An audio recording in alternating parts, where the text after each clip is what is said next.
Welcome back to MFO, everybody. Thanks for tuning in to another Underwater Wednesday. Truest sense of the word underwater. Why am I in a swimsuit and you're in a sweatshirt? Because we are not using any baits in Underwater Wednesday today. Whatever, I'm a bait. Well, you're going to be underwater, that's for sure. Hopefully, not for too long, because what we're talking about today is life jackets, and we're going to do a life jacket test. We're going to compare a standard life jacket to the inflatable life jackets that a lot of guys wear when they're bass fishing. We'll talk about the benefits of each, and then we're going to throw you in the pool and see how they work and kind of compare them actually in the water. Stick around, guys.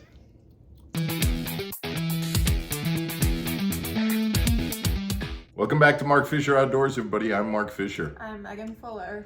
So like I said, we're going to compare. Are you ready for this? I guess so. Okay. We're going to talk about life jackets. I know a lot of guys use inflatable life jackets. I use inflatable life jackets all the time. But you know, I've got some friends who won't wear them. They just don't trust that they will activate in the water. Okay. And so we're gonna look at this. And again, I guess because there isn't much to talk about with this, other than kind of my instruction. You're gonna fall in two scenarios. One, wearing a standard life jacket. Okay. That we're gonna buckle up completely and make sure that you're putting it on correctly. But when you do fall in, what I'd like you to do, if you can, is kind of act as if, at least, you know, as long as you can, act as if you're unconscious. Don't try and swim. Don't try and tread water. Try and act as if. So like the lazy way, just fall. Just fall. And we want to see whether the life jacket turns you over so that you could breathe without, you know, on its own, without you, you know, actually doing that.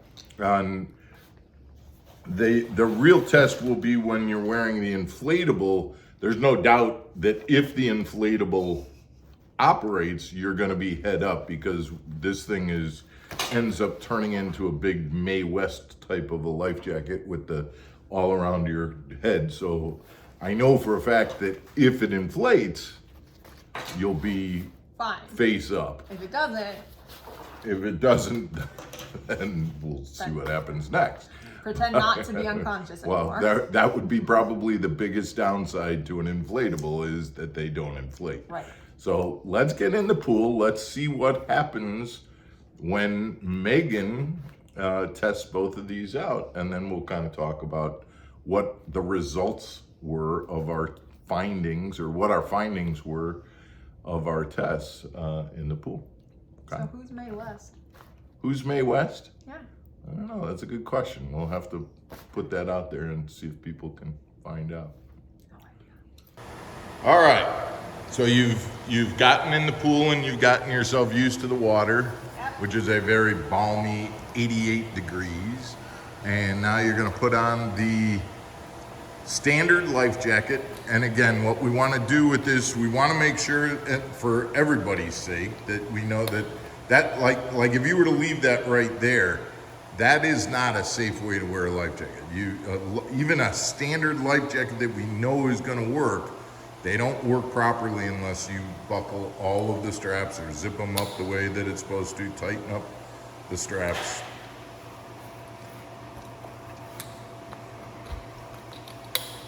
And obviously you need to have a life jacket that's rated for, that's rated for your body weight. I don't know that life jacket that you're wearing would hold me at 250 pounds, but okay.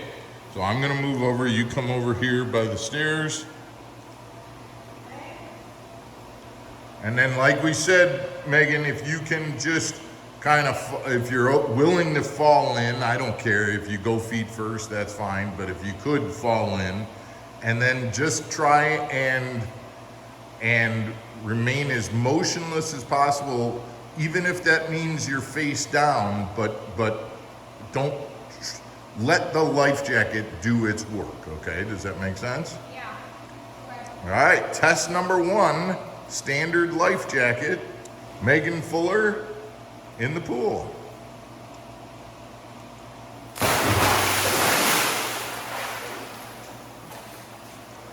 Look at that.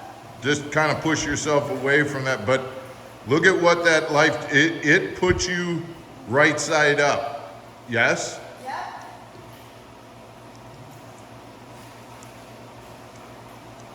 That's excellent.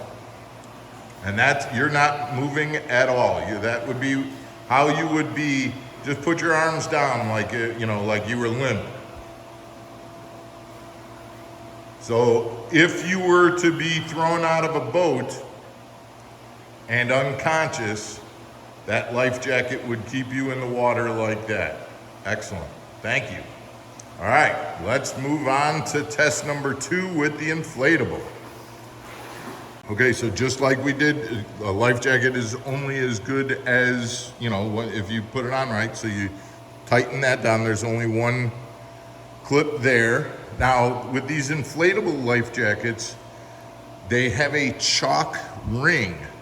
And the minute that chalk ring, that's why you can wear these in the rain, because that chalk ring will not dissolve just because of rain. But once it gets submerged, that chalk ring dissolves, which then triggers the CO2 cartridge in there to inflate the vest.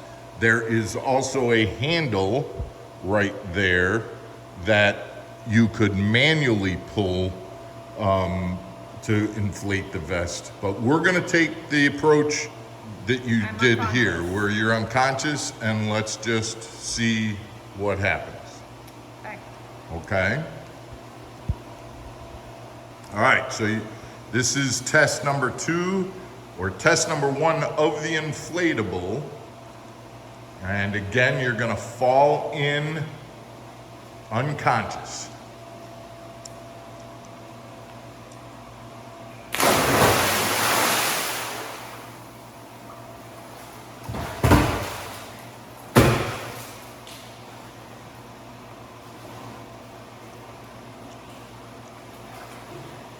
How are you?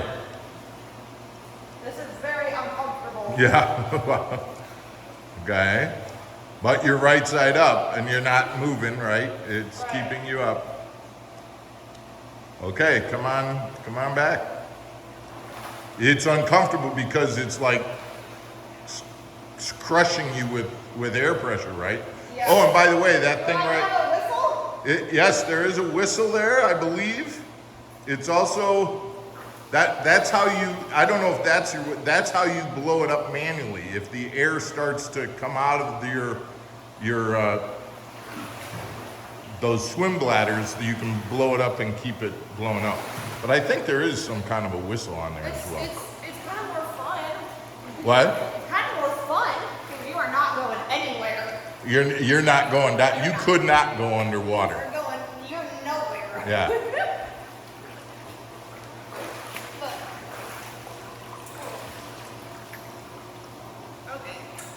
The one thing about it is that you were underwater for about 3 seconds. Let's get you out of that.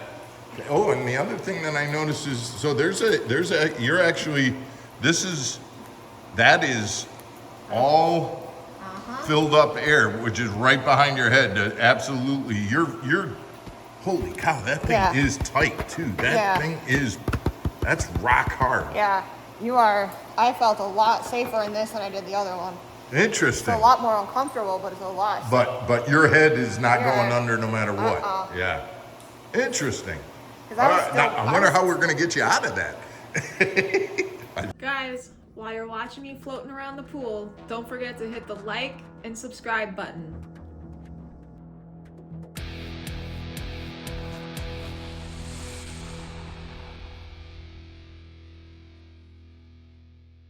All right, you had a chance to dry off. Your glasses are a little steamy. The whole place is steamy with all the fact that it's so cold outside and the pool is so warm. But so tell me your opinion. I mean, do you have a preference, or they both kept you safe? I would say. They both kept me safe. I would say I prefer this one just because it's actually a lot less uncomfortable to wear not going up. That is the big benefit that fishermen have. You know, if you wear it, this doesn't do you any good if it's sitting on the seat and you fall off the bow of your boat. Well, and just the design of it, the way it's designed, it's not uncomfortable at all. It doesn't, it's fine. And plus then when you do fall in, you're not going anywhere. You're not, your head is absolutely staying above water. Yeah. So the downside to this is that, you know, if this cartridge, you know, if the CO2 cartridge isn't filled, or if the chalk triggering mechanism isn't working properly, it will not inflate automatically. But it has a gauge on it that you can look at and say, you know, it looks through this thing, and you can't see it now, obviously, but you can look at it and say, yep, it's green. It's saying that it should work. And, you know, from if this is a Coast Guard approved jacket that you look at it and you say, yep, it's green, it should work, I feel like this is a pretty effective tool. Absolutely. Both of them keep your head up. And I was very impressed with the fact that you were underwater for about 3 seconds with this one. That's true. And it takes that amount of time to dissolve, but you're not gonna die in 3 seconds. And when you come up, it's taking your head completely out of the water. So guys, I'm interested to hear what your thoughts are about inflatable life jackets versus a standard life jacket. A lot of guys will say, yep, inflatable is great, but you know what? And right now, this inflatable isn't any good until we go and get a new CO2 cartridge and a new chalk canister and you know, we can repack it and use it. But right this second, it's not good, which means that if I had a fishing trip and I didn't have spares, I need to get to the store, otherwise I don't have a life jacket. This one, all I gotta do is hang it up, dry it out, and I'm ready to go tomorrow. So I always keep this as a spare in my boat anyway. And by the way, you need to do that because the fact that this life jacket, if you're not wearing this life jacket, it does not count as a life jacket in your boat. A DNR person comes by and says, how many life jackets you got? And you say, oh, I've got this life jacket right here. If you're not wearing it, it doesn't count as a life jacket. The only way this counts as a life jacket is if it's on your body. So this life jacket counts as a life jacket even if it's in your storage compartment, because they know you can get to it and put it on. That one, that for whatever reason, they don't count it as a life jacket unless you're wearing it. So guys, I'm interested to hear your comments. Thank you for jumping in the pool and being our test subject with this. And guys, we'll be back tomorrow for another episode of Mark Fisher Outdoors. Take care, everybody. Stay channeled.